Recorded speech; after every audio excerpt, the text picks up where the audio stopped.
আল্লাহ নবী সাল্লাল্লাহু আলাইহি সাল্লাম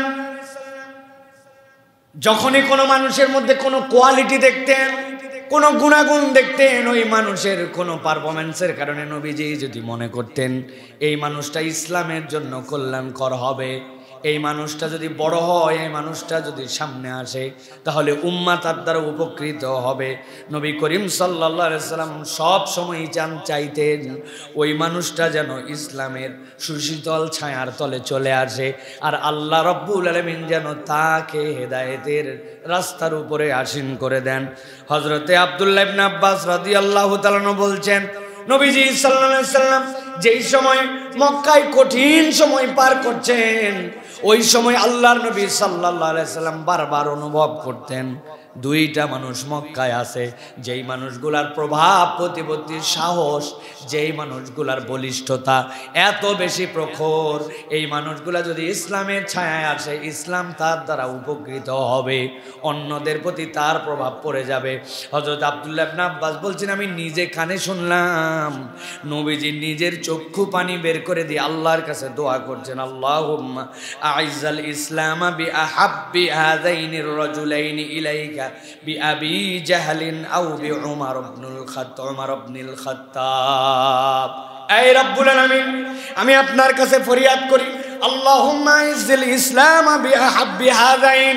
এই রব্বুল আলামিন, আমি পছন্দ করি আপনি ইসলামকে সম্মানিত করুন এই দুইজন ব্যক্তির মধ্যে থেকে একজনকে দিয়া, বিআবি জাহালিন, হয় আবু জেহেল, অথবা বিউমর ইবনুল খাত্তাব, অথবা উমর ইবনুল খাত্তাবকে আপনি ইসলামের জন্য কবুল করে নেন।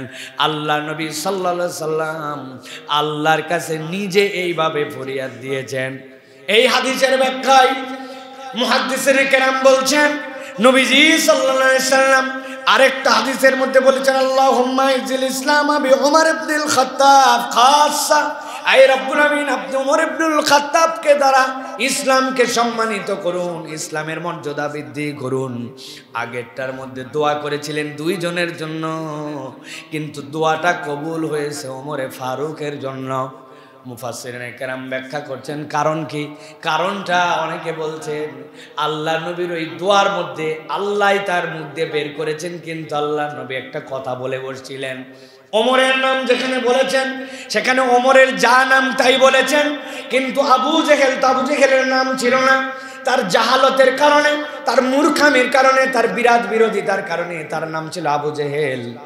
আল্লাহর নবী নিজেই বলেছেন আবু জেহেলকে আল্লাহ ইসলামের দ্বারা সম্মানিত করো, জাহেলকে দিয়ে সম্মান কেমনে হয়? আল্লাহ রাব্বুল আলামিন এই জন্য নবীজির মুখ নিঃসৃত ওমর ইবনুল ফারুক রাদিয়াল্লাহু তাআলা আনহুর জন্য দোয়াটা কবুল করে নিয়েছেন। এই জন্য আল্লাহর নবীর দীক্ষা হচ্ছে, যত বড়ই দুশমন হোক, যত বড়ই ক্ষতিকারক মানুষ হোক আপনার চোখে, কিন্তু আপনি যদি নিজের হৃদয় থেকে অনুভব করেন এই মানুষ যদি হেদায়েত পায়, এই মানুষ যদি ইসলামের পক্ষে এসে যায়, ইসলামের কল্যাণ হবে, তাহলে তার জন্য ধ্বংসের দোয়ার আগে তার জন্য হেদায়েতের দোয়া করতে হবে। নবীজি সাল্লাল্লাহু আলাইহি সাল্লাম দোয়া করতে কখনো কার্পণ্য করতেন না। আর আপনার আমার অন্তর এমন ভাবে কৃপণ, আপনার আমার মুখ থেকে দোয়া আসে না, মন থেকে দোয়া আসে না, দোয়াকে আমরা আনুষ্ঠানিক বানিয়ে নিয়েছি। ছোট্ট একটা হাদিসে কারিমা সকলেই জানেন কম বেশি, কিন্তু দুইটা ভিন্ন ডাইমেনশনে খেয়াল করে দেখেন এইভাবে এই হাদিসের পূর্ণ রূপ শুনেছেন কিনা। হযরত আবু হুরায়রা রাদিয়াল্লাহু তাআলা আনহু নবীজি সাল্লাল্লাহু আলাইহি ওয়াসাল্লামের দরবারে এসে মাথা নিচু করে বসে আছেন। নবীজি বুঝতেন আবু হুরায়রা চঞ্চল প্রকৃতির মানুষ, তরুণ একজন মানুষ, কিশোর একজন মানুষ, সব সময় হাস্যোজ্জ্বল চেহারা নিয়ে থাকে। নবীজি জিজ্ঞাসা করেছেন, একটা সাহাবীর মুখ মলিন, এটাও নবীজি খেয়াল করেছেন, আবু হুরায়রা ব্যাপার কি? ইয়া রাসূলুল্লাহ, আপনার কাছে আসলে আমার বলো ভালো লাগে, কিন্তু যেই না বাড়িতে যায় আমার মা তো মুসলিম নন, আমার মা তো মুশরিক।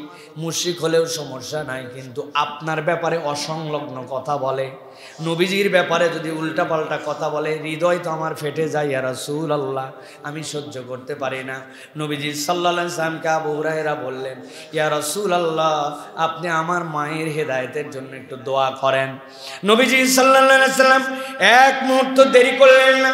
তার সাহাবীর মুখ মলিন আর তার সামনে নবীর ব্যাপারে বাজে কথা বলে, আল্লাহ নবীর সাথে সাথে দোয়া করলেন, আল্লাহুম্মা ইহদি উম্মা আবি হুরায়রা, আয় আল্লাহ, আবু হুরায়রার মার জন্য আপনি হেদায়েতের রাস্তাটা সহজ করে দেন।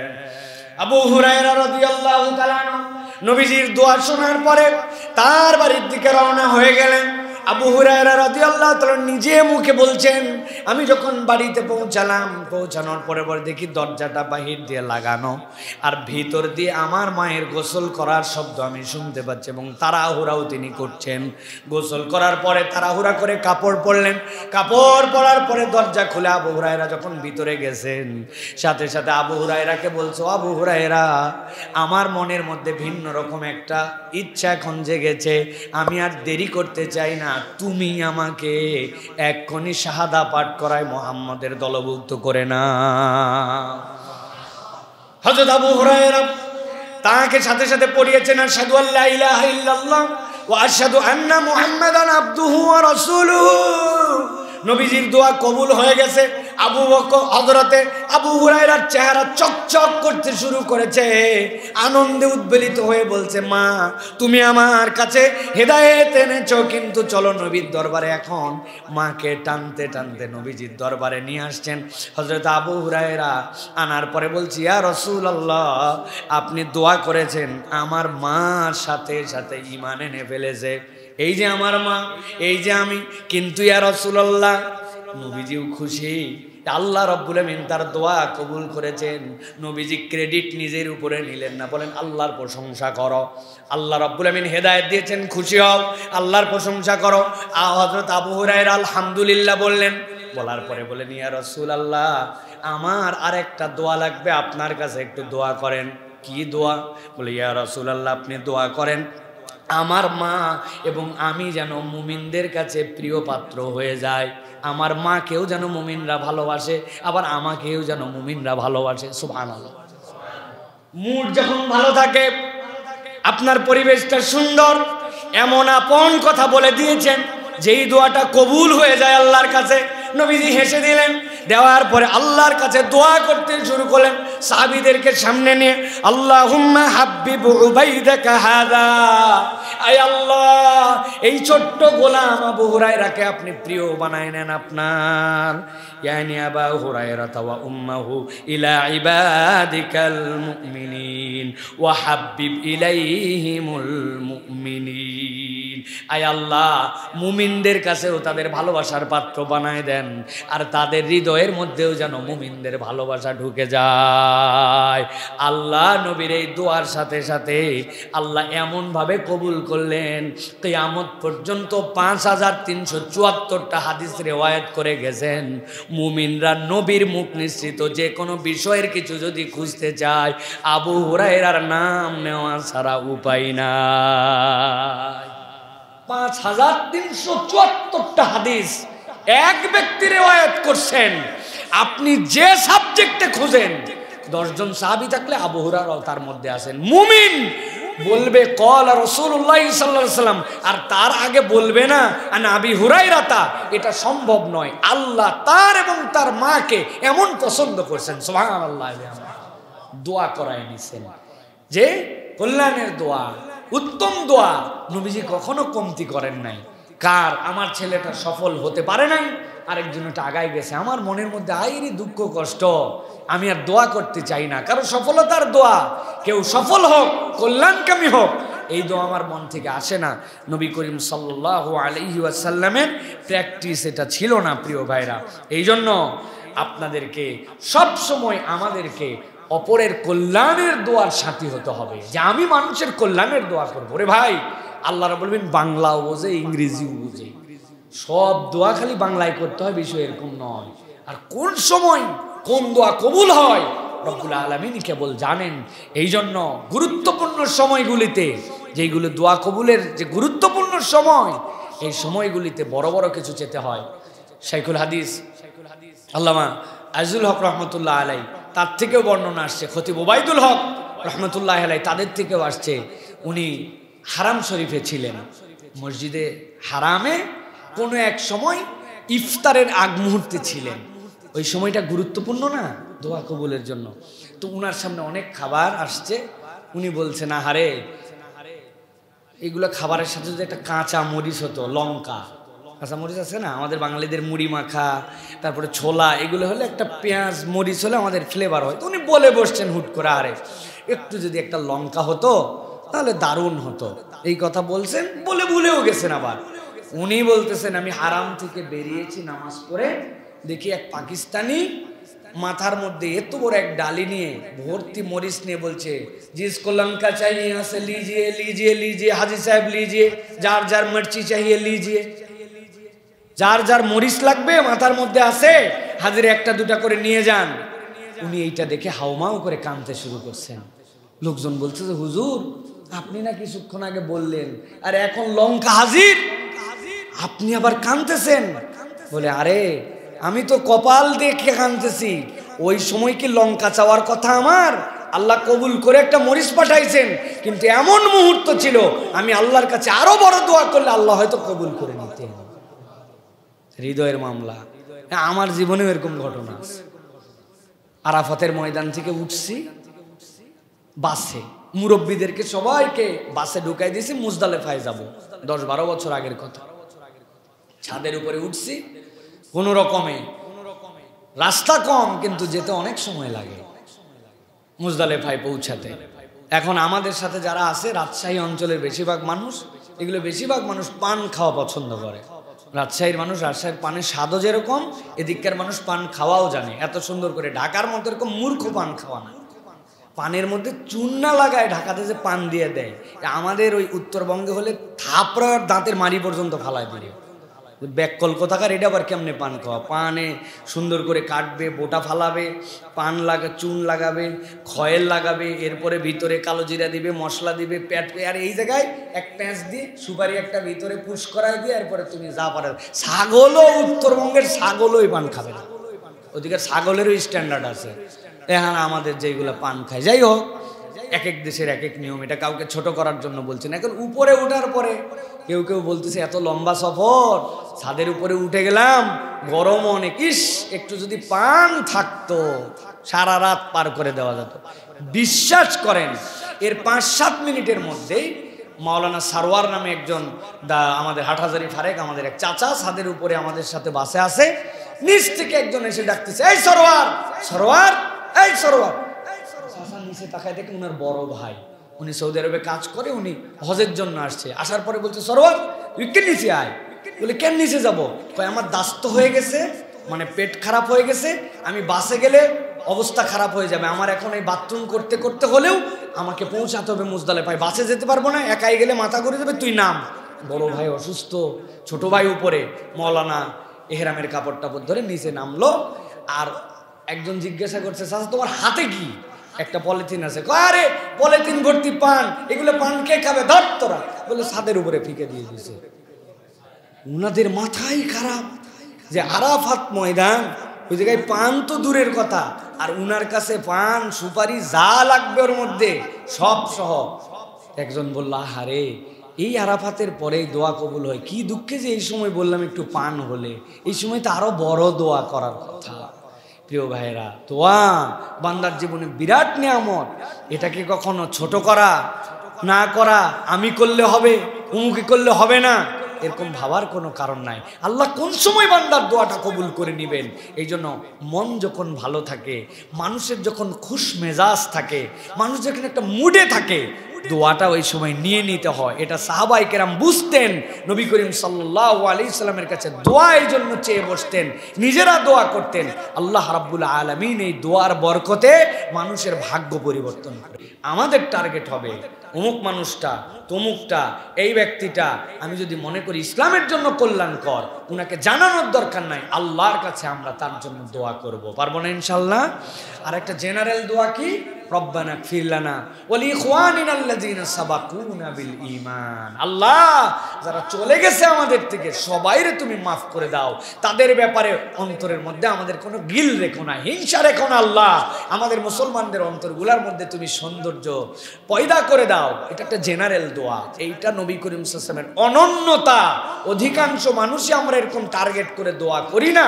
এই গুণটা আমাদের মধ্যে নিতে হবে। পারবো ইনশাআল্লাহ? এটা গেল একটা। 2 নম্বর, নবী করিম সাল্লাল্লাহু আলাইহি ওয়াসাল্লামের আরেকটা গুণ ছিল, যদি কেউ গুনাহগারও হতো, ভুলও করত, তার দ্বারা কদর্যতাও যদি প্রকাশ পেত, নবীজি সাল্লাল্লাহু আলাইহি সাল্লাম তার সাথে নম্রতার সাথে তার বিষয়টি ধরায় দিতেন। কখনো তার সাথে তার পাপের কারণে রূঢ় আচরণ, ভিন্ন রকম আচরণ, হিংসাত্মক কথাবার্তা রাসূল আরবি সাল্লাল্লাহু আলাইহি সাল্লাম বলেন নাই। বুঝাতে পারছি আপনাদেরকে? মানুষের ভুল আছে না, অপরাধ আছে না, মানুষের মধ্যে অনিসলাম আছে না, তার আমলের ঘাটতি আছে, ফিস্ক আছে, কিন্তু এইটাকে নিয়ে ট্রল করা অথবা এইটাকে নিয়ে ক্রিটিসাইজ মূলক কথা বলা, এটা কোনো মুসলমানের আদত হতে পারে না। নবী করিম সাল্লাল্লাহু আলাইহি ওয়াসাল্লাম থেকে হাদিস আসছে, খেয়াল করেন। হযরত আবু উমামা বলছেন, এক যুবক নবী করিম সাল্লাল্লাহু আলাইহি ওয়াসাল্লামের কাছে আসলেন। আসার পরে নবী করিম সাল্লাল্লাহু আলাইহি ওয়াসাল্লামকে বলল, ইয়া রাসূলুল্লাহ, একটা বিষয়ের অনুমতি নেওয়ার জন্য আপনার কাছে আসছি। বলো বলো কি? বলে, ইয়া রাসূলুল্লাহ, আমাকে জিনা করার অনুমতি দেন। সাহাবায়ে কেরাম বলছে, চুপ চুপ, এই কি, থাম থাম বেটা, কি এর অনুমতি নিতে? নবীজির কাছে জিনার অনুমতি নিতে আসছে, কে সাহস? সাহাবায়ে কেরাম হাদিসের ভাষায় এইটা, চুপ চুপ, থামা, দেখুন কোথাকার। নবীজি বলে, নাই তোমরা থামো, ওকে আমার কাছে আসতে দাও। সাহাবায়ে কেরাম চিন্তা করলো, আল্লাহু আকবার, নবী কি আর জিনার অনুমতি দেয় নাকি? নাউজুবিল্লাহ। ভাবটা এরকম যে স্পষ্ট হারাম, নবী আবার বলতেছেন আমাদেরকে থামায়, ওকে আমার কাছে পাঠাও। নবী করিম সাল্লাল্লাহু আলাইহি ওয়াসাল্লামের কাছে আসলো, হাদিসের মধ্যে আসছে। এরপরে রাসূলুল্লাহ সাল্লাল্লাহু আলাইহি ওয়াসাল্লাম বললেন, পাশে বসো। পাশে বসলো, বলল যে তোমার কাছে আমি 4টা কথা জিজ্ঞাসা করব, উত্তর দাও। জি ইয়া রাসূলুল্লাহ। তুমি আমার কাছে জেনার অনুমতি নিয়ে আসছো। আচ্ছা, ধরো কোনো মানুষ তোমার মায়ের সাথে জেনা করার অনুমতির জন্য আসলো, তুমি কি বলো? এটাকে তুমি পছন্দ করবে? সে বলতেছে, আল্লাহি, এটা কেমন কথা ইয়া রাসূলুল্লাহ, অসম্ভব। আমি আমার মায়ের সাথে জেনার অনুমতি তো দূরের কথা, এটা আমি সহ্যও করতে পারবো না। নবীজি বললেন, ধরো মা বাদ দিলাম, তোমার বোনের ব্যাপারে কেউ বললো যে তার সাথে সে জেনা করবে, এটা কি তুমি চাও? বলে, না ইয়া রাসূলুল্লাহ, আল্লাহ, এটা আমি মোটেও পছন্দ করব না, এটা আমি সহ্যই করতে পারবো না। নবীজি এরপরে বললেন, তোমার ফুপু, তোমার আব্বার বোন, তার সাথে জেনা হোক, ব্যভিচার হোক, কেউ অনুমতি নিয়েই তার সাথে বিবাহ বহির্ভূত সম্পর্ক করবে, তুমি কি বলবে? বলি, আল্লাহি ইয়া রাসূলুল্লাহ, আমার ফ্যামিলির, আমার বাপের বংশের ফুপুর সাথে চাই না। নবীজি এবার 4 নম্বর বললেন, তোমার খালা, তোমার মায়ের দিকে, তোমার মাও না, তোমার বোনও না, তোমার বাপের আত্মীয় না, খালা, ও তোমার বাপের সাথে বিয়ে হয়েছে না, সম্পর্ক ওই দিকে গেছে। বলি, ইয়া রাসূলুল্লাহ, আল্লাহি, আমি আমার খালার সাথেও জেনা ব্যভিচার হোক, এটা কখনোই মেনে নিতে পারবো না। নবীজি বললেন, এই পৃথিবীর সম্পর্কে মা, খালা, বোন আর ফুপু, এই 4টার মাধ্যম দিয়ে মানুষের সাথে রিলেশন হয়। তুমি এইগুলো যদি পছন্দ না করো, তুমি কার সাথে জেনার অনুমতি চাও? কারো না বোন, কারো না মা, কারো না খালা তার নিসবত, কারো না ফুপু তার নিসবতে, তাহলে তুমি কেমনে জেনা করার অনুমতি চাও? ওই রকম ভাবে তো তারাও পছন্দ করে না। যুবকের মাথা নিচু হয়ে গেল। নবীজি যুবকের গায়ের মধ্যে হাত দিলেন, দেওয়ার পরে বললেন, আল্লাহুম্মা গফির যামবাহু ওয়া তাহহির কলবাহু ওয়া হাসসিন ফারজা। হে আল্লাহ, আমার এই তরুণের অন্তরটাকে আপনি পবিত্র করে দেন। হে আল্লাহ, সে যে ভুল কথা বলছে, এই গুনাহটা তার মাফ করে দেন। ওয়া হাসসিন ফারজা, আর তার এই যে লজ্জাস্থান এটার হেফাজতকারী স্বয়ং আল্লাহ আপনি হয়ে যান, তার মধ্যে দক্ষতা বাড়ায় দেন। ওই যুবক ছিল মক্কা মদিনার সবচেয়ে স্মার্ট এবং সবচেয়ে মুত্তাকি যুবক। সুবহানাল্লাহ। কি ট্রেনিং নবী করিম সাল্লাল্লাহু আলাইহি ওয়াসাল্লাম দিলেন, হ্যাঁ, কি আদর তাকে দেখালেন, কি অসভ্য প্রস্তাবের কি বিনম্র উত্তর, কাছে সহবত, গায়ে টাচ করে আদর করে তাকে দোয়া করে। নবী করিম সাল্লাল্লাহু আলাইহি ওয়াসাল্লাম কেবল পাপ করার ইচ্ছা করছে, পাপ করেও নাই, তার সাথে এরকম আচরণ করলেন। আর আপনার আমার অন্তর ভর্তি বিষ। দাড়ি রাখা বিরাট বড় ওয়াজিব আমল, একজনের দাড়ি নাই, মনে করছে এর ইসলামেই নাই, এ জাহান্নাম বোধহয় কিনে নিছে। আমাদের আচরণে এরকম মনে হয়, তাই না? নামাজ পড়ছিস, আজকে ফজরটা খালি পড়তে পারি নাই, বাকিটা পড়ছিস, তাহলে লাভ কি? তোর শুরুই হয়নি, তুই তো জাহান্নামের মধ্যে এক পা দিয়ে আছিস, খালি মরবি আর জাহান্নাম। কেইসা আমাদের অ্যাপ্রোচ, কেইসা আমাদের আমল, অপর মুসলমানকে যেন জাহান্নামে পৌঁছাতে পারলে আমাদের সফলতা, তাই না ভাই? একটা বিষয় বাংলাদেশে ঐক্যমত হয়ে গেছে, সবাই জাহান্নামে যাবে। কেননা আমি দেখছি আমার গ্রুপ জান্নাতি, বাকি সব জাহান্নামী। ও আবার দেখছে ওর দৃষ্টিভঙ্গিতে ওর গ্রুপ জান্নাতি, বাকি সব জাহান্নামী। তাহলে একটা ঐক্য হয়েছে যে সবাই জাহান্নামী সবার দৃষ্টিভঙ্গিতে, অথচ হওয়ার কথা ছিল উল্টা। ওস্তাদ আব্দুল্লাহ জাহাঙ্গীর রহমাল্লাহ বলতেন, আহারে তুমি মানুষকে দূরে ঠেলার অজুহাত খুঁজো না, মানুষকে কাছে তোলার অজুহাত খুঁজো। ওর দাড়ি নাই, ও টাকনুর নিচে কাপড় পরে, 2-3 ওয়াক্ত নামাজ মিস করে, কিন্তু নামাজকে অস্বীকার করে নাই। টাকনুর নিচে কাপড় পরা নিষেধ, এটাকে অস্বীকার করে নাই। দাড়ি রাখা নিষেধ, দাড়ি কাটা নিষেধ অস্বীকার করে নাই, তার মানে সে কুফরি করে নাই। ওর তো ঈমান থাকার কারণে জান্নাতে চলে যাবে। তাহলে জান্নাতের জন্য তুমি তাকে কতটুকু ভালোবাসবে, নাকি তার এই 2-1টা ফিসকের কারণে জাহান্নামের শাস্তি পেতেও পারে, নাকি ওই জাহান্নামের জন্য তুমি তাকে বেশি ঘৃণা করবে? তোমার ঈমানের কারণে ভালোবাসা বাড়াতে হবে, এটা নবীর শিক্ষা। সুবহানাল্লাহ। মানুষকে দূরে ঠেলে দিয়ে হেদায়েতের রাস্তায় আনা যায় না ভাই, মানুষকে বুকে টেনে নিতে হয়। এই জন্য আল্লাহ রাব্বুল আলামিন কুরআনুল কারীমে নবীর কথা বলছেন, ফাবিমা রাহমাতিম মিনাল্লাহি লিনতা লাহুম ওয়ালাউ কুনতা ফাযযান গালিযাল কলবি লানফাদ্দু মিন হাওলিক ফাআফু আনহুম ওয়াস্তাগফির লাহুম। আল্লাহ বলছেন, ও নবী, আমি আল্লাহ রাব্বুল আলামিন আপনার জন্য যে নিয়ামত দিলাম, যতগুলো নিয়ামত দিয়েছিলাম, এর মধ্যে সবচেয়ে বড় নিয়ামত ফাবিমা রাহমাতিম মিনাল্লাহি লিনতা লাহুম। আপনার অন্তরটা এত সফট, এত নরম, এত মায়ায় ভরা, এইটার কারণে আপনাকে আল্লাহ রাব্বুল আলামিন তাদেরকে রহমতের কারণে পাশে বসায় দিয়েছিলেন। ওয়ালাউ কুনতা ফাযযান গালিযাল কলব, আপনি যদি কড়া তবিয়তের মধ্যে হতেন, আপনার অন্তর যদি শক্ত হতো, লানফাদ্দু মিন হাওলিক, মক্কায় যে পরিমাণ পাপাচার তাদের মধ্যে ছিল, ছোট্ট ঘটনা নিয়ে যুদ্ধ করত, এরা এতিম মারা গেলে এতিমের সম্পদকে গ্রাস করে নিত, নিজের সন্তানকে জীবন্ত প্রতিহিত করে দিত, এরা ঘটনা অঘটনায় ডাকাতিকে নিজেদের পেশা বানায় নিয়েছিল। আল্লাহর ঘরে বিবস্ত্র মূর্তি, উলঙ্গ মূর্তি রাখতেও লজ্জা বোধ করতো না। যেই মানুষগুলার অন্তর এত শক্ত ছিল, আপনি যদি শক্ত অন্তরের হতেন, এরা কেউ আপনার পাশে আসতো না। আপনার কাছে আসার কারণ হচ্ছে আপনার অন্তরটাকে আল্লাহ কোমল বানাই দিয়েছিলেন। এই জন্য আল্লাহ বলছেন, ফাআফু আনহুম ওয়াস্তাগফির লাহুম, আপনি তাদের জন্য আল্লাহর কাছে ক্ষমা চান, আর তাদের জন্য আল্লাহ রাব্বুল আলামিনের কাছে ইস্তেগফার করেন।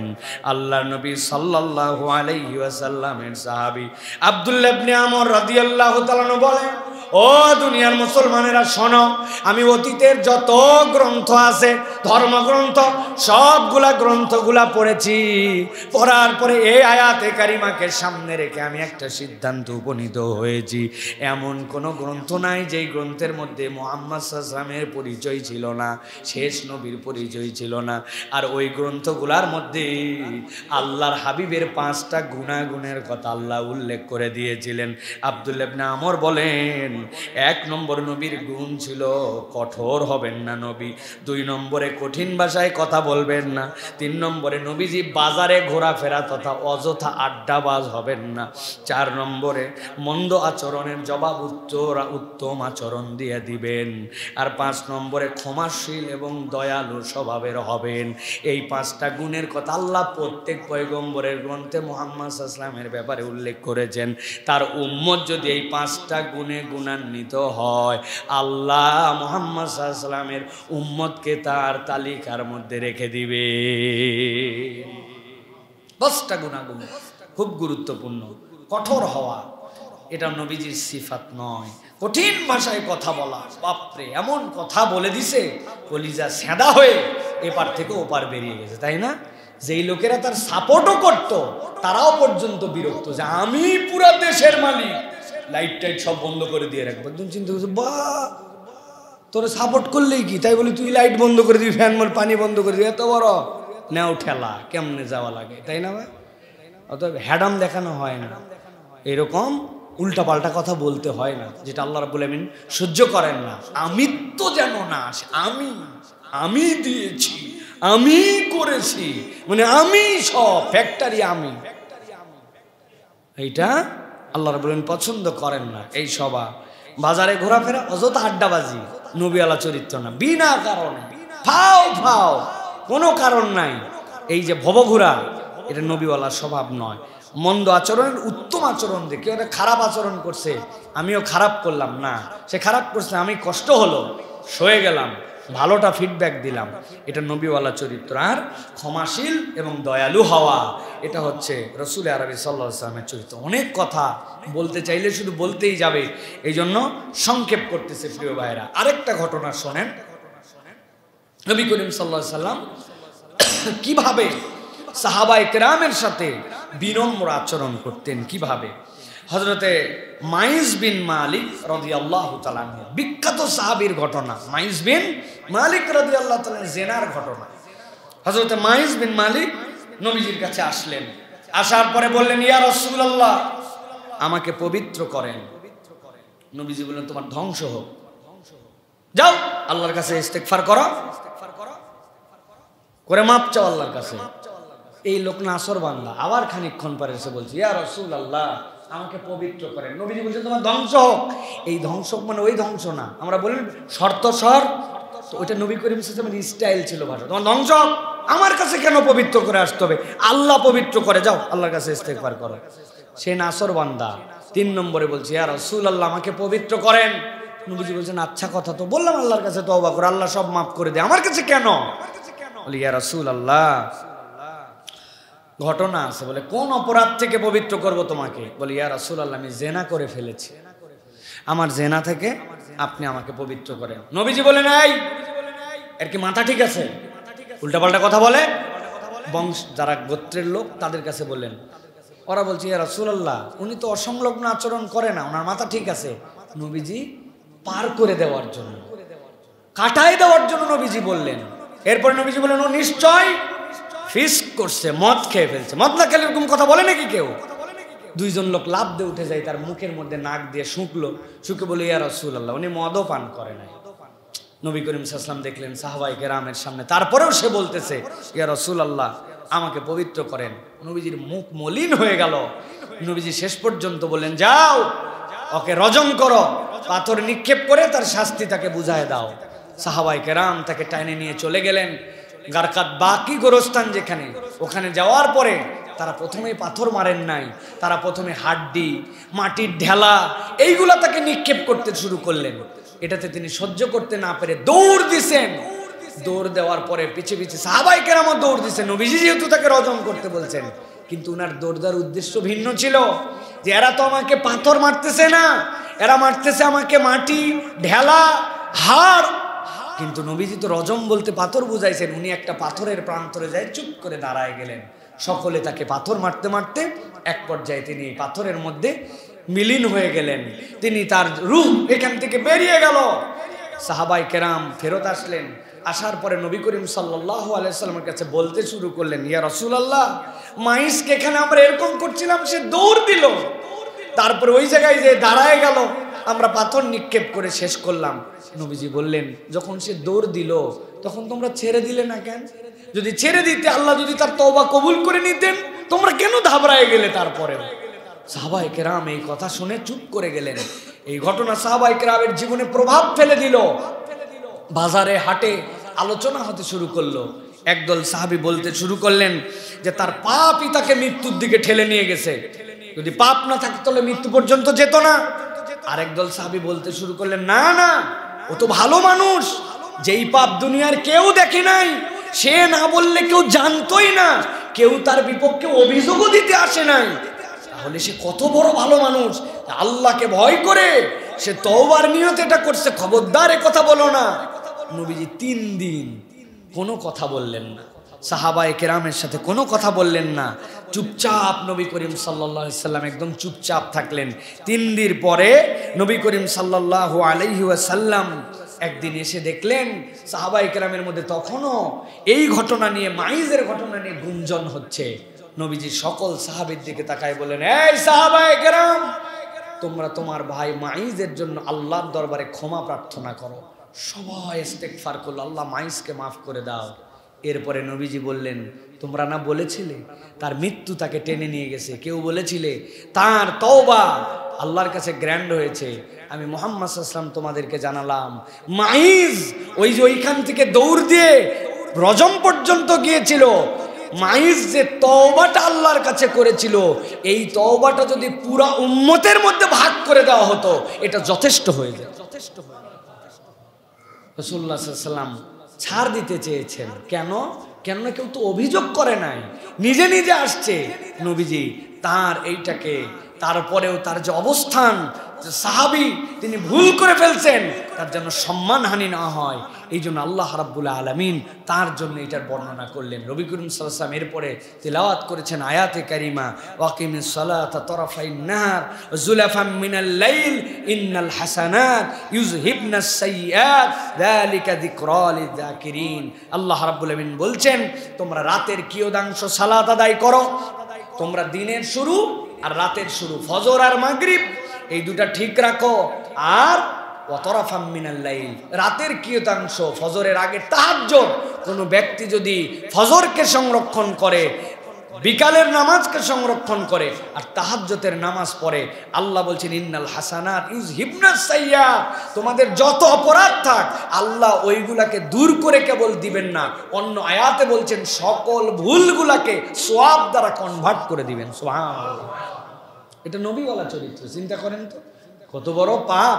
উনি যদি ঘোষণা দেয় কেউ এসে, তাহলে আমরা তার কি গোষ্ঠী উদ্ধার করে ফেলবো। অথচ রাসূল সাল্লাল্লাহু কত সহনশীলভাবে ডিল করার চেষ্টা করছেন, ছেড়ে দেওয়ার চেষ্টা করছেন। এরকম হাদিসে আরো প্রচুর নজির আছে। নবী করিম সাল্লাল্লাহু আলাইহি ওয়াসাল্লাম এরকম করে সাহাবায়ে কেরামকে ছাড় দিতেন। এক সাহাবী এসে বলছে, ইয়া রাসূলুল্লাহ, বড় বিপদ। কি বিপদ? বলে, আমি রোজা রেখে আমার স্ত্রীর সাথে, বৈধ স্ত্রী, আমি তো স্ত্রীর সাথে মিলন করে ফেলছি। নবী করিম সাল্লাল্লাহু আলাইহি ওয়াসাল্লাম বলে, এটা তো সাংঘাতিক অপরাধ, কি করতে হবে? বলে, তুমি হচ্ছে একাধারে 60টা রোজা রাখবে। বলি, ইয়া রাসূলুল্লাহ, আমি কেইসা সাহাবী, এক রোজাতেই যে উল্টাপাল্টা করছে, আবার 60 রোজা টানা, এটা আমার দ্বারা সম্ভব? আশ্চর্য কথা, তোমার দ্বারা সম্ভব? তাহলে এক কাজ করো, 60 জন মিসকিনকে 2 বেলা খাওয়াতে। বলে, নিজের সংসার চলে না, আবার 60 মিসকিনকে আমি কোথা থেকে খাওয়াবো? কি মুসিবত। নবী করিম সাল্লাল্লাহু আলাইহি ওয়াসাল্লাম, বসো, এখানে বসো, দেখা যায় কি হয়। একজন আসছে মাথাতে 1 টুকরি ভর্তি করে খেজুর নিয়ে, আসার পরে বলছে, ইয়া রাসূলুল্লাহ, আপনার জন্য হাদিয়া। নবীজি বলেন, ভালো করছো, হাদিয়া গ্রহণ করার রাখো। এই নাও, ঝামেলার মধ্যে রোজা রাখতে পারবে না, উল্টাপাল্টা করছে, আবার নিজে দান করারও ক্ষমতা নাই, এগুলো নিয়ে যাও, যে সব সাদাকা করে দাও, দিয়ে 60 জন মিসকিনের তো কাপড়। ইয়া রাসূলুল্লাহ, আমি যে ইসা গরিব, নিজেরই পেট চলে না, আবার এইগুলো আপনি হাদিয়া দিচ্ছেন সাদাকা। নবীজি হাসে দিচ্ছে, এমন হাসছেন দাঁতের মাড়ির দাঁত দেখা গেছে যে কে ইশারেও দান আমি দিচ্ছি, তাও বলে আমি করি। বলে, যাও তুমি যাই নিজের বাড়িতে নিজে খাও, যাও, সব শেষ। সুবহানাল্লাহ, নবীজি সহজ করতে চেয়েছেন। হজের মাসলাগুলা দেখলে বোঝা যায়। ইয়া রাসূলুল্লাহ, আগে চুল কেটে ফেলছি, লা হারাজ, যাও ঠিক আছে, যাও। নবী করিম সাল্লাল্লাহু উল্টা করে বলে, লা হারাজ, যাও, ঠিক হয়ে যাও। ছাড়, দিনকে কঠিন করতে চান নাই। নবী করিম সাল্লাল্লাহু আলাইহি ওয়াসাল্লাম বেসিকের উপরে ঠিক ছিল, দিনের বেসিক ঠিক, কিন্তু দিনকে কঠিন করতে চান নাই। রাসূল সাল্লাল্লাহু আলাইহি ওয়াসাল্লাম চেয়েছেন তার বেশিরভাগ উম্মত যেন সহজ রাস্তায় মুক্তিটা পেয়ে যায়। সুবহানাল্লাহ, এই জন্য মানুষের জন্য কঠিন করা যাবে না। এবার 3 নম্বর, 2টা বলছি, আরেকটা শোনেন প্রিয় ভাইরা।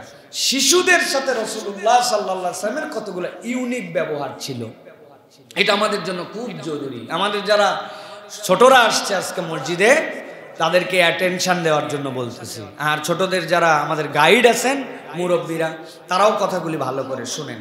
নবী করিম সাল্লাল্লাহু আলাইহি সাল্লাম শিশুদের সাথে আদর করতেন, কিন্তু শিশুদের সাথে তিনটা সম্পর্ক তার গভীরভাবে ছিল। একটা, নবীজি শিশুদেরকে তাহনিক করাতেন। 2 নম্বর, নবীজি শিশুদের সুন্দর নাম রাখতেন। 3 নম্বর, নবী করিম সাল্লাল্লাহু আলাইহি সাল্লাম ছোটদের আত্মসম্মানের দিকে লক্ষ্য রাখতেন। তাহনিক মানে কি? মদিনায় যে কোনো শিশু আসলে নবী করিম সাল্লাল্লাহু আলাইহি সাল্লাম তাকে কাছে ডেকে নিতেন। মদিনার প্রথম শিশু হযরত আসমা রাদিয়াল্লাহু তাআলা আনহার সন্তান, মক্কা থেকে প্রেগন্যান্ট মহিলা কুবায় আসছেন। আসার পরে আব্দুল্লাহ জন্মগ্রহণ করছে, নবীজিকে এনে দেওয়া হয়েছে প্রথম সন্তান। কি আনন্দ! নবী করিম সাল্লাল্লাহু আলাইহি ওয়াসাল্লাম তাকে নিলেন, নেওয়ার পরে বললেন একটু খেজুর দাও। চিবালেন, চিবিয়ে খেজুর আলাদা করে রাখলেন, রেখে মুখের লালাগুলা আগে বের করলেন, করে তার মুখের মধ্যে দিলেন। লালাগুলা হযরত আসমা বলছেন, আমার সন্তানের পেটে আমার দুধের আগেও নবীজির লালা তার পেটের মধ্যে পৌঁছাইছে। সুবহানাল্লাহ। এরপরে নবীজি তার মুখের মধ্যে সুন্দর করে খেজুরটুকু দিলেন। রাসূলুল্লাহ সাল্লাল্লাহু আলাইহি ওয়াসাল্লাম নাম রাখলেন, তোমার নাম আব্দুল্লাহ। বুখারীর হাদিস। এই সেই বিখ্যাত আব্দুল্লাহ, আল্লাহ রাব্বুল আলামিন যাকে উভয় জাহানের জন্য কবুল করে নিয়েছে। রাসূলুল্লাহ সাল্লাল্লাহু আলাইহি ওয়াসাল্লাম হযরত আবু উবাইদা রাদিয়াল্লাহু তাআলা আনহু তার ছোট্ট শিশুকে নিয়ে আসলেন, কেবল ভূমিষ্ঠ, দৌড়ায় নিয়ে আসছে নবীজির কাছে। নবী করিম সাল্লাল্লাহু আলাইহি ওয়াসাল্লাম উরুর উপরে ফেললেন, এই জায়গায় রাখতেন নবীজি, হয় কাঁধে রাখতেন অথবা উরুর উপরে রাখতেন। উরুর উপরে রেখে নবী করিম সাল্লাল্লাহু আলাইহি ওয়াসাল্লামের আরেকটা ব্যস্ততা এসে গেছে। নবীজি তার সন্তানকে তার হাতে দিলেন। দেওয়ার পরে খানিকক্ষণ পরে যখন মনে হয়েছে, আরে বাচ্চাটাকে তো নিয়েছিলাম, নাম তো দেওয়া হয় নাই, ডাক দিলেন, আবু সাইদ, তোমার বাচ্চা কই? বলি, ইয়া রাসূলুল্লাহ, ওকে বাসায় পাঠাই দিয়েছি। নাম রাখছো? বলি, ইয়া রাসূলুল্লাহ, নাম রাখছি। বলছেন, না, তোমার নাম দিয়ে হবে না, আমি তার নাম রাখলাম মুনজির। ইমাম নববী বলছেন, নবীজি কেন মুনজির নাম রাখলেন?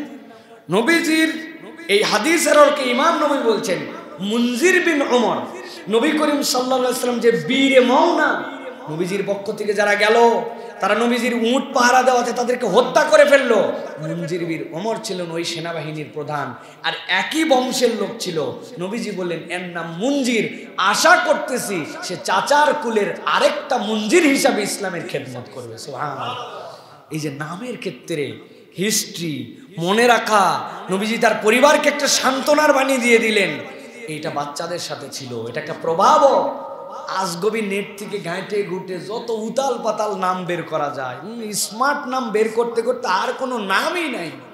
একটা নামই কেবল রাখা বাকি আছে এখন, শয়তান। কোরআনে আর কোনো নামই নেই। উতাল পাতাল সাহাবীর নাম খুঁজে পায় না, ভাল লাগে না, আনস্মার্ট। আরে সাহাবীর নাম আব্দুল্লাহ, বাপের নাম আব্দুল্লাহ, দাদার নাম আব্দুল্লাহ, আমার ভাতিজার নাম আব্দুল্লাহ, 4 আব্দুল্লাহ। নবী পছন্দ করছে, সমস্যা কোথায়? তারা রাখছে। আর কয় আমার স্বাস্থ্য ভাইয়ের নাম আব্দুল্লাহ আছে ফ্যামিলিতে, যে জন্য রাখা যায় না। ব্যতিক্রম একটা নাম দেন হুজুর, যেই নাম দুনিয়াতে কেউ রাখে না। চিন্তা করা যায়? এই নাম রাখতে রাখতে এখন তো যা ইচ্ছা তাই হয়ে যাচ্ছে। এই জন্য সুন্দর নাম, এটা আমাদের জন্য। আবু তালহা আনসারী রাদিয়াল্লাহু তাআলা ছেলে নবীজির কাছে নিয়ে আসলো। এসে দেখে নবী করিম সাল্লাল্লাহু আলাইহি ওয়াসাল্লাম উটের পিঠে তেল লাগাচ্ছেন। উটের যে জায়গাতে হাওদা থাকে ওই জায়গাটা কষ্ট পায়, নবীজি নিজেই উটের পিঠে তেল লাগাচ্ছেন। নবীজি বলেন, কি ঘটনা? আবু তালহা বলে, ইয়া রাসূলুল্লাহ, আমার বাচ্চা হয়েছে। আরে দাও দাও, তোমার বাচ্চাকে দাও। কোলে নিয়ে বললেন, খেজুর আছে? তো উনি কোমর থেকে খেজুর বের করে নবীজিকে দিছেন। নবীজি সব মুখ দিয়ে চিবালেন, চিবাই ওই বাচ্চার মুখে দিছেন। দিয়ে নবীজি তাকায় দেখেন, আমাদের বাচ্চার যেমন লজেন্স চষে, কেবল হওয়া বাচ্চা এইসা খেজুর চোষা চষতেছে। নবীজি বললেন, আসলে আনসারীদের খেজুর খুব পছন্দ। 3 ঘন্টা হয়নি এই বাচ্চা এত চুষতেছে। আসলে তো আনসারীদের খেজুর পছন্দ না, নবীর লালা যেখানে পৌঁছাইছে রব্বুল আলামিন ওইটাকে ইজ্জত দিছেন। সুবহানাল্লাহ। এই যে তাহনিক, তাহনিকের সুন্নাত আমাদের বাচ্চা থেকে নাই। এটা একটা বিশাল প্রভাব আছে, মানব জীবনে প্রভাব আছে। আপনার যাকে ভালো মানুষ মনে হয়, আপনি পিতা হিসাবে আপনিও তার কাছে ভালো মানুষ, আপনি তার কাছে তাহনিক করান, এটার মধ্যে বরকত আছে। প্রথম তার যে লালা গেল, শরীরে গেল, এটার একটা কন্টাক্ট আছে, এটার সাথে সম্পর্ক আছে। এটা রাসূলুল্লাহ সাল্লাল্লাহু আলাইহি ওয়াসাল্লামের আমল। আমাদের বাচ্চাদের তাহানিক করা, তাহানিক করাই কি, সব খাওয়া টাওয়া শেষ করে মুখে ভাত, আর এটা ছিল জীবনের প্রথম খাদ্য। মায়ের দুধ খাওয়ার পরে প্রথম তাহানিক।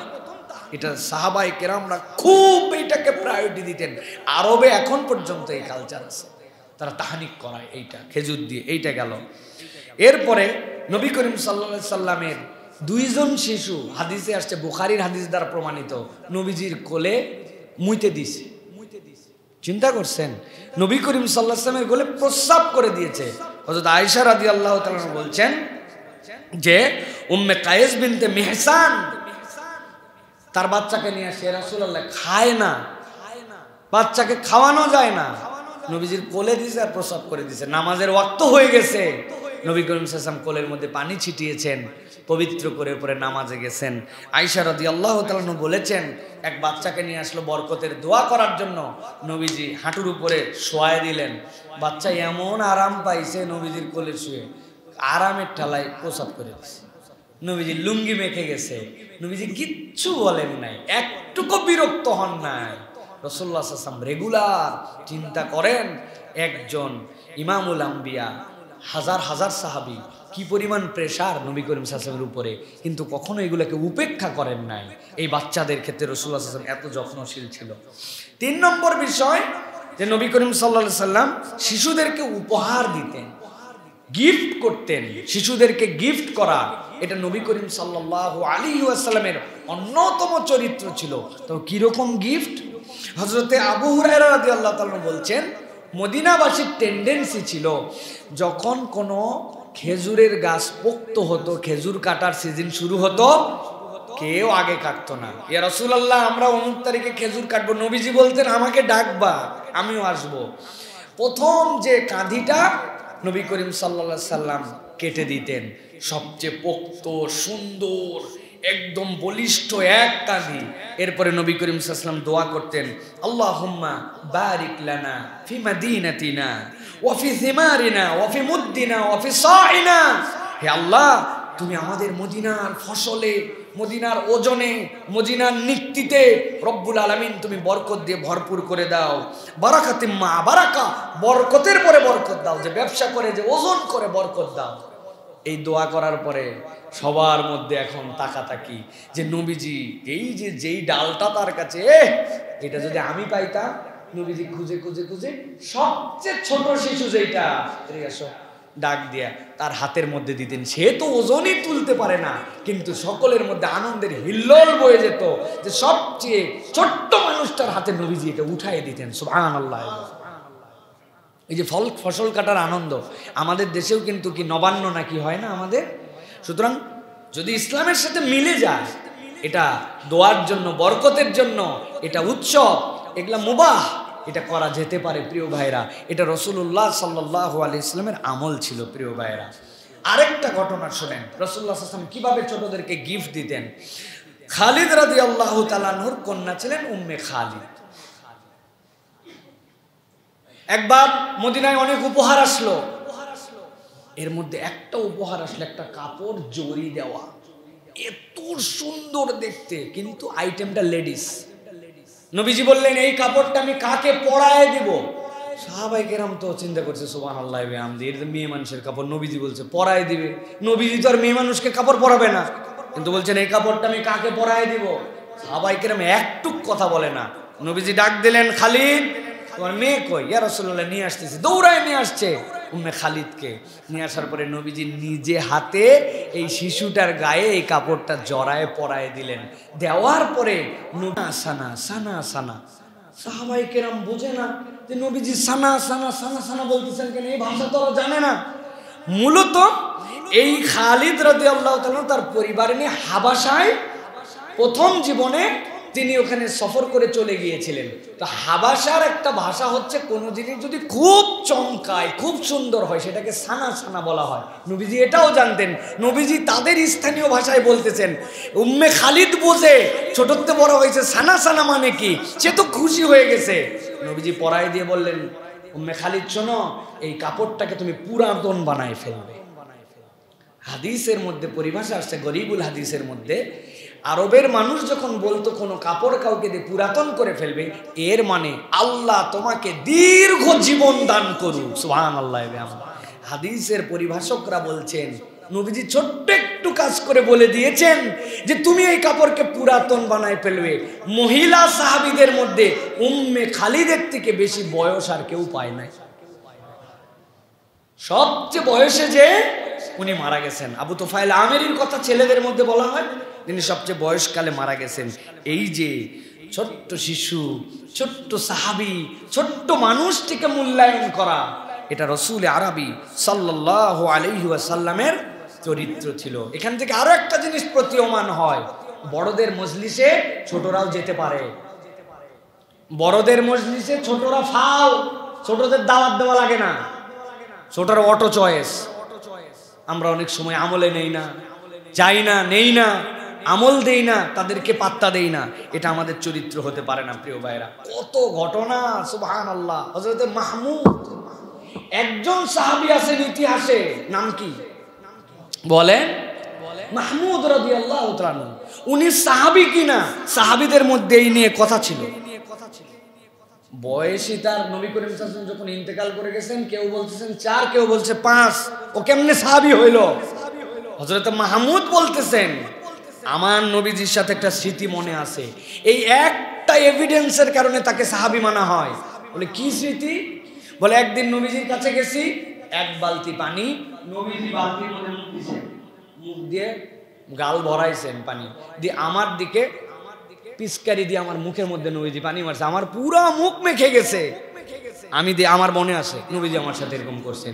এই একটা ঘটনার দ্বারা উনি যে নবীকে দেখছেন, স্মৃতি ছিল, এই কারণে উনি সাহাবী, সুবহানাল্লাহ ওয়া বিহামদিহি।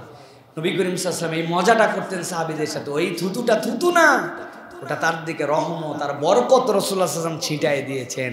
এই যে সাহাবায়ে কেরামদের সাথে, ছোট্ট ছোট্ট মানুষদের সাথে নবীজি সালাম দিতেন, নবী করিম সাল্লাল্লাহু আলাইহি সাল্লাম স্নেহ দিয়ে তার গায়ে হাত দিতেন, তাদের কাঁধে হাত দিতেন, তাদেরকে আদর করতেন। হযরত আনাস রাদিয়াল্লাহু তাআলা বলছেন, আমাকে নবীজি বলছেন, আনাস বাড়িতে যে সালাম দাও, তোমার বাচ্চাদেরকে তুমি সালাম দিবা। তুমি যদি বাচ্চাদেরকে সালাম দাও তাহলে তোমার ঘরকে আল্লাহ বরকতের ঘর বানায় দিবে। নবীজির নির্দেশনা, এটা তিরমিজির হাদিস, 2698 নম্বর হাদিস। হাদিসের মধ্যে আসছে প্রিয় ভাইরা। এই জন্য রাসূলুল্লাহ সাল্লাল্লাহু আলাইহি ওয়াসাল্লাম এই আমলগুলা বাচ্চাদের সাথে করতেন প্রিয় ভাইরা। হযরতে আবু যার গিফারি রাদিয়াল্লাহু তাআলা থেকে একটা বর্ণনা আসছে, আবু রাফে বিন আমর আল গিফারি, সাহাবীর নাম আবু রাফে বিন আমর আল গিফারি। নবীজির কাছে বিচার আসছে, এক আনসার এইরকম করে ওনার কাঁধের মধ্যে ধরে নিয়ে আসছে, 11-12 বছর বয়স। যা চল মুহাম্মদ সাল্লাল্লাহু আলাইহি ওয়াসাল্লামের কাছে।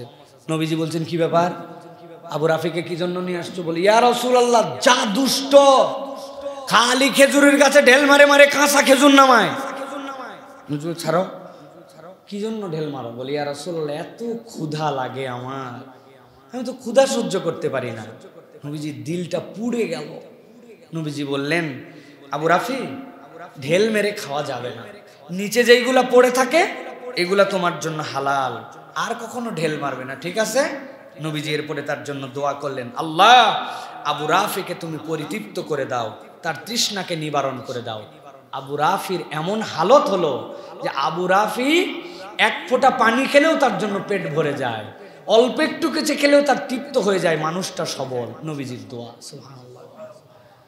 তিরস্কার করেন নাই, এই যে আদর করে স্নেহ করে এই কাজগুলি করেছেন প্রিয় ভাইরা। ব্যক্তিত্ব গঠন, শিশুদের জন্য, পিতাদের জন্য বলছি, বাচ্চাদের এমন কোনো কথা বলে বসবেন না যে তার ব্যক্তিত্বে আঘাত করে। নবীজি ব্যক্তিত্ব গঠন করাই দিতেন বাচ্চাদের। শুনবেন একটা হাদিস, শুনবেন, শোনেন। সাহাল বিন সাঈদ বলতেছেন, নবী করিম সাল্লাল্লাহু আলাইহি ওয়াসাল্লাম মজলিসে বসে আছেন, নবীজির কাছে কিছু পানীয় আসলো, দুধ আসতে পারে, শরবত আসতে পারে, ভাষাটা হচ্ছে পানীয়। এই পানীয় আসার পরে নবী করিম সাল্লাল্লাহু আলাইহি ওয়াসাল্লাম পানীয়টা খেলেন, খাওয়ার পরে নবীজির সুন্নাত ছিল ডান থেকে দেওয়া। ডানে তাকায় দেখেন যে নবী করিম সাল্লাল্লাহু আলাইহি ওয়াসাল্লামের ডানে সাহাল বিন সাঈদ বলছেন যে একদম কিশোর, একদম সদ্য বয়স যুবক তরুণ এরকম একজন বসে আছে, আর বাম পাশে মুরব্বীদের সিরিয়াল। তো নবী করিম সাল্লাল্লাহু আলাইহি ওয়াসাল্লাম তাকে বললেন, সাহাল বিন সাঈদ বলছেন যে তুমি যদি অনুমতি দাও তাহলে আমি এই পানীয়টা বাম থেকে মুরব্বীদেরকে দিয়ে শুরু করব। সাহাল বিন সাঈদ বলছেন, অসম্ভব ইয়া রাসূলুল্লাহ, আল্লাহ রসুলের হাত থেকে আমার ভাগ যেটা, আমার ভাগে কিয়ামত হলেও কাউকে ভাগ দেব না। নবীজি বললেন, না তুমি না। রাসূল সাল্লাল্লাহু আলাইহি ওয়াসাল্লাম তিরস্কার করলেন না, অপমান করলেন না, অনুমতি নিলেন এবং সে তার জায়গায় অনর। এটাকে বললেন, দেখ কেসা বেয়াদব হয়ে গেছে ছেলেগুলো, হ্যাঁ আমি বললাম তাও এরকম করে বল। ব্যক্তিত্বের জায়গা, এটা তার হক, সে স্ট্রং, নবীজি সম্মান করেন। ওই বাচ্চাটা যে ব্যক্তিত্ব নিয়ে বড় হলো, বড়দের মূল্যায়ন নিয়ে বড় হলো, তার ব্যক্তিত্বটা সমাজের মধ্যে প্রভাব সৃষ্টি করবে প্রিয় ভাইরা। এই জন্য এটা আমাদের জন্য খুবই গুরুত্বপূর্ণ। এটা প্রিয় ভাইরা, এটা গেল বাচ্চাদের বিষয়ে। সর্বশেষ বলি, দয়া এবং স্নেহ ছিল মুহাম্মদ সাল্লাল্লাহু আলাইহি ওয়াসাল্লামের ভূষণ। দয়া যার মধ্যে নাই তার মধ্যে কিছু নাই। নবীজি বলছেন, যার মধ্যে নম্রতা দিয়ে দেওয়া হয়েছে তার মধ্যে দুনিয়া দিয়ে দেওয়া হয়েছে। সুবহানাল্লাহ। এখন আমাদের যতটুকু দুনিয়া কম বুঝবেন, ততটুকু আমাদের মধ্যে নম্রতা কম। সবচেয়ে নম্র মানুষ ছিলেন মুহাম্মদ সাল্লাল্লাহু আলাইহি ওয়াসাল্লাম। এই জন্য আল্লাহ বলছেন, ওয়া মা আরসালনাকা ইল্লা রাহমাতাল লিল আলামিন, হে রাসূল আপনাকে তো আমি রহমত করেই প্রেরণ করেছি দুনিয়ার জন্য। সুবহানাল্লাহি বিহামদি। এই জন্য প্রিয় ভাইয়েরা, একটা ঘটনা বলে আজকে শেষ করব। নবী করিম সাল্লাল্লাহু আলাইহি ওয়াসাল্লামের জীবনে তিনি কতটুকু উম্মতের জন্য রহমত চাইতেন, কি ধরনের মানুষ ছিলেন রাসূলুল্লাহ সাল্লাল্লাহু আলাইহি ওয়াসাল্লাম। সাহাবায়ে কেরাম থেকে বর্ণিত আছে, হযরত আবু যার রাদিয়াল্লাহু তাআলা বলছেন, আমি নবীজির একটা অনন্য রাতের সাক্ষী। নবী করিম সাল্লাল্লাহু আলাইহি ওয়াসাল্লাম একটা আয়াতে কারিমা পড়ে পুরা রাত তার সিজদায় পার করে দিয়েছে। তার রুকু, তার সিজদা, তার নামাজে একটা আয়াতে কারিমা ছিল। হযরত আবু যার বলছেন, নবীজি সাল্লাল্লাহু আলাইহি ওয়াসাল্লাম আল্লাহর কাছে পড়তে শুরু করলেন, ইন তুআযযিবহুম ফাইন্নাহুম ইবাদিক, ইন তুআযযিবহুম ফাইন্নাহুম ইবাদুকা ওয়া ইন তাগফির লাহুম ফাইন্নাকা আনতাল আজিজুল হাকীম। ও আমার রব, আপনি যদি শাস্তি দেন তবুও তারা আপনার বান্দা। আপনার শাস্তি যদি দেওয়া অবধারিত হয়, তারপরেও এরকম নয় যে সে আপনার বান্দা থেকে তালিকার থেকে বের হয়ে যাবে। আর আমি আল্লাহ আপনাকে বলছি, ওয়া ইন তাগফির লাহুম ফাইন্নাকা আনতাল আজিজুল হাকীম। আর আপনি যদি তাকে ক্ষমা করে দেন, আপনি মহাপরাক্রমশালী, বিজ্ঞানময়, আপনি মহাজ্ঞানী আল্লাহ। এর দ্বারা আল্লাহ নবী বুঝাতে চান, শাস্তি দিলেও আপনার বান্দা, ক্ষমা করলেও আপনার বান্দা। হযরত আবু যার বলতেছেন, আল্লাহ নবী সাল্লাল্লাহু আলাইহি ওয়াসাল্লাম রাত থেকে ফজর পর্যন্ত অনবরত দোয়া করলেন। সারা রাত তার 2 রাকাত নামাজে এক আয়াতে কারিমা পড়তে পড়তে কানতে শেষ হয়ে গেল। সকাল যখন হলো, আবু যর বলছেন, আমি নবীজিকে বললাম, ইয়া রাসূলুল্লাহ কি এমন হলো, এক আয়াতে কারিমা দিয়ে আপনার রাত পার হয়ে গেল। নবীজি সাল্লাল্লাহু আলাইহি ওয়াসাল্লাম সাথে সাথে বললেন, ও আবু যার, আমি আল্লাহর কাছে সারা রাত আমার উম্মতের জন্য ইস্তেগফার করেছি, আর আল্লাহ আমাকে একটা শুভ সংবাদ জানাইছেন, ইন্নী সাআলতু রাব্বিশ শাফাআতা লি উম্মতি ওয়া হিয়া নাইলাতুন লিমান লা ইউশরিকু বিল্লাহি শাইআ। আল্লাহ রাব্বুল আলামিনের কাছে আমি আমার উম্মতের শাফাত করার পারমিশন চেয়েছি। আল্লাহ আপনি আমাকে আমার উম্মতের জন্য শাফাত করার অধিকার দিয়ে দেন। আল্লাহ মঞ্জুর করে আমাকে জানাইছেন, তোমার উম্মতের মধ্যে যদি একটা অপরাধ না থাকে, নবী তোমাকে সুপারিশ করতে দেওয়া হবে। লিমান লা ইউশরিক বিল্লাহ, যদি কেউ আল্লাহর সাথে শিরিক না করে, নবী জান আপনাকে মঞ্জুর করে নেওয়া হলো। আপনি তার জন্য যে সুপারিশ করবেন, সে যদি উম্মতের তালিকায় নামটা কেবল রাখে, আমি আল্লাহ আপনার সুপারিশ কবুল করে নিব। নবীজি সাল্লাল্লাহু আলাইহি ওয়াসাল্লাম তার উম্মতের জন্য যে আল্লাহর কাছে বলছেন, আল্লাহ শাস্তি দিলেও আপনি ক্ষমা করলেও রব, আমার উম্মতকে রব্বুল আলামিন আপনি হেফাজত করেন, আমাকে একটু অনুমতি দিয়েন, যেই দিন আপনি ছাড়া আর কেউ সুপারিশ করতে কেউ সুপারিশের পারমিশন পাবে না আপনার, ইল্লা মান শাফিআ, কেবলমাত্র সুপারিশ করবে সে, আপনি যাকে অনুমতি দিবেন ওই অনুমতিটা আমাকে দিয়েন আল্লাহ। আল্লাহ রাব্বুল আলামিন নবীর এই আবদারকে কবুল করেছেন।